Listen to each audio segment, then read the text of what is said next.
অনেক পুরনো দিনের কথা। এক যুবক তার বাবার কাছ থেকে কিছু টাকা পেয়েছিল। সে তার বাবার রেখে যাওয়া এই টাকাগুলো বাড়াতে চেয়েছিল। তাই সে একদল অভিজ্ঞ ভ্রমণকারীর সাথে মরুভূমি পেরিয়ে হিজাজ রাজ্যে ব্যবসা করতে যাওয়ার সিদ্ধান্ত নিল। যুবকটি ভ্রমণকারীদের কাছে গিয়ে তাদের সাথে তাদের পরবর্তী যাত্রায় ব্যবসা করার জন্য অনুমতি চাইল। তাদের মধ্যে একজন তাকে জিজ্ঞাসা করল, তুমি কি এর আগে কখনো হিজাজ রাজ্যে ভ্রমণ করেছো? যুবকটি বলল, না, আমি আগে কখনো যাইনি। লোকটি বলল, ঠিক আছে, কিন্তু সাবধানে থাকো, কারণ মরুভূমির মধ্য দিয়ে ভ্রমণ করা খুব বিপজ্জনক। তোমাকে যাত্রার সময় সতর্ক থাকতে হবে। যুবকটি বলল, ঠিক আছে, আমি তাই করব। ভ্রমণকারীরা তাকে তাদের সাথে নিতে রাজি হলো। এরপর যুবকটি বাড়িতে গেল এবং যাত্রার জন্য প্রস্তুতি নিল। পরের দিন সকালে যুবকটি তার উটের উপর জিনিসপত্র বোঝাই করে গ্রামের প্রান্তে চলে গেল, যেখানে ভ্রমণকারীরা তার জন্য অপেক্ষা করছিল। যুবকটি তাদের সাথে যাত্রা শুরু করল এবং তারা হাঁটতে হাঁটতে মরুভূমির গভীরে পৌঁছে গেল। সূর্য তখন মাথার ওপরে ছিল এবং তাপ খুব তীব্র ছিল। ভ্রমণকারীদের নেতা বললেন, এখন আমাদের এখানেই তাঁবু গাড়তে হবে, যতক্ষণ না সূর্য একটু ঠান্ডা হয়। তারপর আমরা আবার যাত্রা শুরু করব। যুবকটি নেতার কথা শুনে তার ছোট তাঁবুটি টাঙালো। আবহাওয়া খুব গরম ছিল, তাই যুবকটি তাঁবুর ভিতরে বসতে পারছিল না। সে তার উটে চড়ে মরুভূমিতে ঘোরাঘুরি করতে লাগলো, যদি কোনো ছায়া পায়। সে দূর থেকে একটি গাছ দেখতে পেল এবং নিজেকে বলল, কেন আমি ওই গাছের কাছে গিয়ে সূর্যের তাপ কমানোর জন্য তার ছায়ায় বসে থাকি না? যখন যুবকটি গাছের কাছে পৌঁছল, তখন সে একটি শীতল বাতাস তার চুল এবং শরীর ছুঁয়ে যেতে অনুভব করল। সে শুধু ছায়ায় বসে সন্তুষ্ট থাকল না, বরং গাছের ওপরে উঠে একটি ডালে ঘুমানোর সিদ্ধান্ত নিল।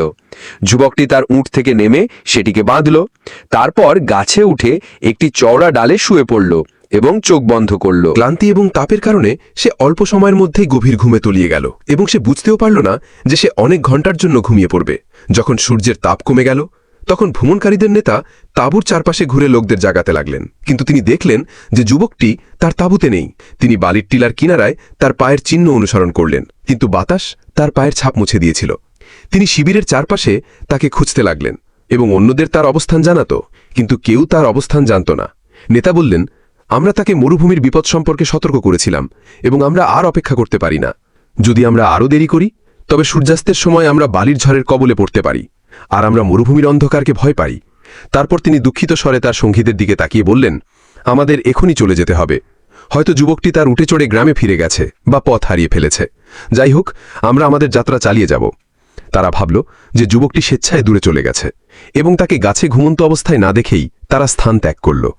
ঘণ্টা কেটে গেল এবং যুবকটি ধীরে ধীরে জেগে উঠতে শুরু করল। সে গাছের উপর থেকে নেমে আসল এবং যখন সে তার উটকে দেখতে পেল না, তখন সে দেখল যে উটটি তার বাঁধন ছিঁড়ে চলে গেছে। সে দ্রুত তার তাঁবুর স্থানে ফিরে গেল, এই ভেবে যে হয়তো সেখানেই থাকবে। কিন্তু যখন যুবকটি সেখানে পৌঁছল, তখন সে তার উট বা ভ্রমণকারীদের কাউকে দেখতে পেল না। সে ভাবল যে সে পথ হারিয়ে ফেলেছে। কিন্তু যখন সে দেখল যে ভ্রমণকারীরা যে কাঠগুলো জ্বালিয়েছিল তার ছাই পড়ে আছে, তখন সে বুঝতে পারল যে তারা তাকে এই নির্জন মরুভূমিতে একা ফেলে চলে গেছে। যুবকটি হতবাক হয়ে বসে পড়ল এবং কি করবে তা বুঝতে পারছিল না। বেশি সময় কাটল না, সূর্য অস্ত গেল এবং অন্ধকার নেমে আসলো। তার মুখে ভয়ের লক্ষণ দেখা যেতে লাগল। এমন সময় সে কিছু অস্পষ্ট শব্দ শুনতে পেল, যা ঘষার মতো মনে হচ্ছিল। যখন সে তাকালো, তখন দেখল একদল নেকড়ে দূর থেকে আসছে। যুবকটি দ্রুত ভাবল এবং নেকড়েদের তাকে দেখার আগেই আবার গাছের কাছে ফিরে যাওয়ার সিদ্ধান্ত নিল। সে সেদিকে দৌড়াতে শুরু করল। যখন সে গাছের দিকে দৌড়াচ্ছিল, নেকড়েরা তাকে দেখতে পেল। তারা ক্ষুধার্ত ছিল, তাই তারা তাকে তাড়া করতে শুরু করল। কিন্তু এইবার যুবকটি অনেক ভাগ্যবান ছিল এবং সে গাছের কাছে পৌঁছে গেল। সে দ্রুত উপরে উঠে গেল, তাই নেকড়েরা তাকে ধরতে পারল না। যখন সে নিচে তাকালো, তখন দেখল যে নেকড়েরা গাছের নিচে ঘুরছে, মাটি শুকিয়ে গেছে এবং গাছের গুড়ির চারপাশে ঘুরে হিংস্র দৃষ্টিতে তাকে দেখছে। যুবকটি ভয় পেয়ে স্থির হয়ে গেল, যাতে তাদের আরও বেশি মনোযোগ আকর্ষণ না করে। সে তাদের মুখোমুখি হওয়ার কথা ভাবল, কিন্তু তার কাছে তার ছোট ছুরা ছাড়া আর কোনো শক্তিশালী অস্ত্র ছিল না। সে বুঝতে পারল যে সে নিচে নামলে তাদের শিকার হয়ে যাবে। যুবকের হৃৎস্পন্দন খুব দ্রুত হচ্ছিল। সে জানত না কি করতে হবে। সময়ের সাথে সাথে ক্ষুধা এবং তৃষ্ণায় সে মারা যাবে, এই ভয়ে সে ভীত ছিল। কিন্তু এত কিছুর পরেও যুবকটির আল্লাহর উপর আস্থা ছিল। সে মনে মনে বলল, হয়তো যা হচ্ছে তা আমার ভালোর জন্যই হচ্ছে। এখন তার একমাত্র ভরসা ছিল তার ধৈর্য এবং তার দোয়া। যুবকটি সকাল হওয়া পর্যন্ত গাছের উপর আটকে ছিল এবং আল্লাহর কাছে তাকে এই বিপদ থেকে বাঁচানোর জন্য প্রার্থনা করছিল। এমন সময় সে দূর থেকে একজন বৃদ্ধকে উঠে চড়ে এবং একটি কুকুর নিয়ে আসতে দেখল। সে তার দিকে চিৎকার করতে শুরু করল, যতক্ষণ না বৃদ্ধটি তার ডাক শুনতে পেল এবং বুঝতে পারল যে কেউ সাহায্যের জন্য চিৎকার করছে। যখন বৃদ্ধটি শব্দের দিকে তাকালো, তখন সে দূর থেকে একটি গাছ এবং তার চারপাশে ঘোরাঘুরি পড়া একদল নেকড়ে দেখতে পেল। সে বুঝতে পারল যে সাহায্যের জন্য চিৎকার সেখান থেকেই আসছে। বৃদ্ধটি দ্রুত গাছের দিকে এগিয়ে গেল, আর কুকুরটি তার আগে নেকড়েদের দিকে দৌড়ে গেল। কুকুরটি তাদের উপর আক্রমণ করতে শুরু করল যতক্ষণ না তারা পালিয়ে গেল। তখন বৃদ্ধটি গাছের কাছে এসে যুবককে বলল, নেমে এসো যুবক, এটি জীবন এবং মৃত্যুর মাঝখানে একটি গুরুত্বপূর্ণ মুহূর্ত ছিল। তারপর তিনি তাকে নামতে সাহায্য করলেন এবং তার থলি থেকে তাকে এক চুমুক জল দিলেন। যুবকটি কিভাবে সেই লোকটির ধন্যবাদ জানাবে তা বুঝতে পারছিল না। সে তাকে বলল, আপনি আমার জীবন বাঁচিয়েছেন, আমি এই উপকার কখনো ভুলব না। বৃদ্ধটি বলল, কোনো ব্যাপার না হে পুত্র, আল্লাহর কাছে শুকরিয়া, তুমি নিরাপদে আছো। সেই বৃদ্ধটি ছিলেন একজন বেদুইন শেখ, যিনি মরুভূমির পথ এবং তার বিপদ সম্পর্কে খুব ভালো জানতেন। তিনি যুবকটিকে তার সাথে নিলেন যাতে তার আতিথেয়তা করতে পারেন এবং তার গল্প শুনতে পারেন। শেখ এবং যুবকটি হাঁটতে হাঁটতে তাঁবুতে থাকা একটি বেদুইন গোত্রে পৌঁছল। শেখের একটি বড় তাঁবু ছিল ওই তাঁবুগুলোর মাঝে। তিনি যুবকটিকে তার তাঁবুর ভিতরে নিয়ে গেলেন এবং তাকে স্বাগত জানালেন। তারা দুজনে ভিতরে বসার পর এবং যুবকটি সেই কঠিন বিপদ থেকে পার হয়ে স্বস্তি অনুভব করার পর শেখ তার গল্প জিজ্ঞাসা করতে লাগলেন। যুবকটি একটি গভীর শ্বাস নিল এবং শেখকে তার পুরো গল্প শোনাল। কিভাবে সে ভ্রমণকারীদের সাথে যাত্রা শুরু করেছিল, কিভাবে সে মরুভূমিতে একা জেগে উঠেছিল। সে তাকে জানালো যে সে জানত না যে ভ্রমণকারীদের থেকে তার দূরে চলে যাওয়া তাকে এমন একটি বিপজ্জনক পরিস্থিতিতে ফেলবে। এরপর সে তাকে তার উটির কথা জানালো, যা তার ঘুম থেকে ওঠার পর থেকে খুঁজে পাচ্ছিল না। শেখ ধৈর্য এবং আগ্রহের সাথে গল্পটি শুনলেন। তারপর যুবকটির দিকে তাকিয়ে বললেন, আল্লাহ অলৌকিকভাবে তোমাকে এই বিপদ থেকে রক্ষা করেছেন, তাই সবকিছুর জন্য আল্লাহর প্রশংসা করো। আর তোমার উটটিরও আল্লাহ রক্ষা করেছেন, যে নিরাপদে আমার কাছে পৌঁছেছে। যখন শেখ এ কথা বললেন, তখন যুবকটি অবাক হয়ে গেল এবং বলল, আমার উট কোথায়? শেখ উটটির দিকে ইশারা করলেন। যখন যুবকটি তার উটকে দেখল, তখন সে অবাক হয়ে বলল, সে এখানে কিভাবে আসলো? আমি ভেবেছিলাম সে পথ হারিয়ে ফেলেছে। শেখ হেসে উত্তর দিলেন, জীবন চমকে ভরা হে পুত্র। এরপর তিনি বললেন, তোমার উটটি এখানে পৌঁছেছিল কারণ তার পায়ে একটি পোকা কামড় দিয়েছিল, যার কারণে সে ব্যথা পেয়ে তার বাঁধন ছিঁড়ে পালিয়ে যায়। যখন উটটি আমার কাছে পৌঁছল, তখন তাকে ক্লান্ত দেখাচ্ছিল, কিন্তু আল্লাহর রহমতে সে এখন ভালো আছে। শেখ যুবককে আরও বললেন, এই উটটি তোমাকে বাঁচানোর কারণ ছিল। যদি আমি পালিয়ে যাওয়া উটটিকে না দেখতাম, তবে আমি জানতাম না যে কেউ মরুভূমিতে আটকে আছে এবং সাহায্যের জন্য চাইছে।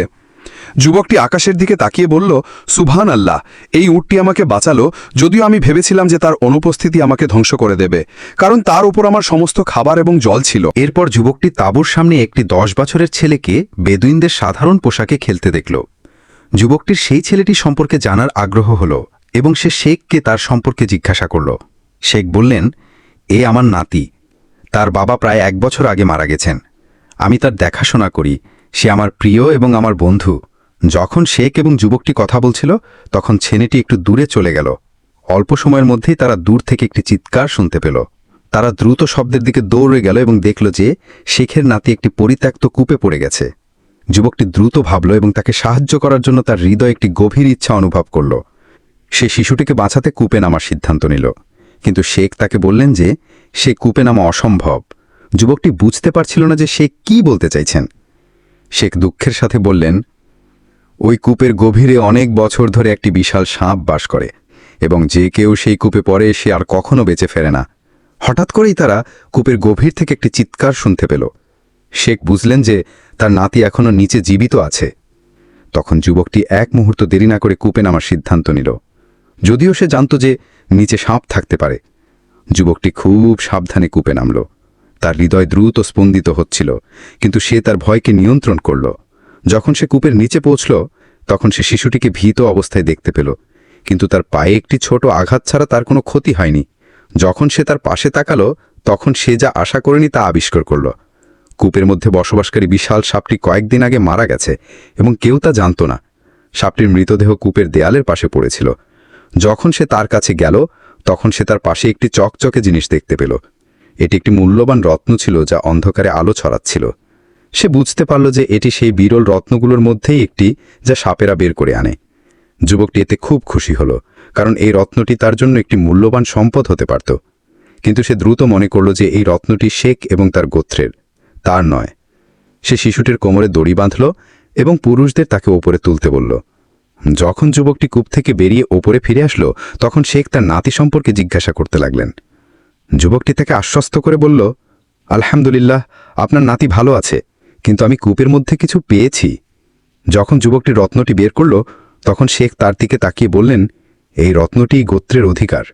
গোত্রের লোকেরা ওই সাপের কারণে তাদের কিছু লোককে হারিয়েছিল, যা কূপটিকে দখল করে নিয়েছিল যতক্ষণ না তার জল শুকিয়ে গিয়েছিল এবং লোকেরা সেখান থেকে দূরে চলে গিয়েছিল। কিন্তু যেহেতু আমি তোমার সাহস এবং আমার নাতির জন্য তোমার আত্মত্যাগ দেখেছি, তাই আমি আমার এবং গোত্রের পক্ষ থেকে তোমাকে এটি উপহার দেব। যুবকটি রত্নটি নিল এবং প্রচণ্ড আনন্দ ও খুশিতে ভরে গেল। সে ভাবল যে এই রত্নটির কারণে তার জীবনে কি পরিবর্তন আসবে। শেখ তার নাতি সম্পর্কে নিশ্চিত হবার পর এবং যুবকটি বিশ্রাম নেওয়ার পর শেখ যুবকটিকে তার শহরে ফিরিয়ে নিয়ে যাওয়ার সিদ্ধান্ত নিলেন। যখন যুবকটি শহরে পৌঁছল, তখন সে শেখকে তার সমস্ত সাহায্যের জন্য ধন্যবাদ জানালো এবং তাকে বলল যে সে তাকে কখনো ভুলবে না এবং সে মাঝে মাঝে তার এবং তার গোত্রের সাথে দেখা করতে আসবে। এরপর যুবকটি তার পাওয়া রত্নটি বিক্রি করার সিদ্ধান্ত নিল। সেই মূল্যবান রত্নটির কারণে তার ব্যবসা অবিশ্বাস্যভাবে প্রসারিত হল, যতক্ষণ না সে অবিশ্বাস্যভাবে ধনী হয়ে উঠল। কিন্তু সে তার জীবনে ঘটে যাওয়া কঠিন দিনগুলো এবং আল্লাহ যে তাকে একাই রক্ষা করেছেন তা কখনো ভোলেনি। তাই সে তার সম্পদের একটি অংশ দরিদ্র ও অভাবীদের সাহায্য করার জন্য উৎসর্গ করার সিদ্ধান্ত নিল। সে সবসময় মনে লাগত যে যা সে তার জন্য খারাপ ভেবেছিল, তার ধৈর্য এবং আল্লাহর উপর তার বিশ্বাসের কারণে তা তার জন্য ভালোর কারণ হয়েছিল। সে সবসময় বলতো, অনেক সময় যা ক্ষতি মনে হয় তা আসলে উপকার নিয়ে আসে। এই গল্পের শিক্ষা হলো যে ব্যক্তি আল্লাহর কাছে তার প্রতিদান কামনা করে এবং বিপদ ও কষ্টে ধৈর্য ধারণ করে, আল্লাহ তাকে অবশ্যই ক্ষতিপূরণ দেবেন, সময় যতই দীর্ঘ হোক না কেন।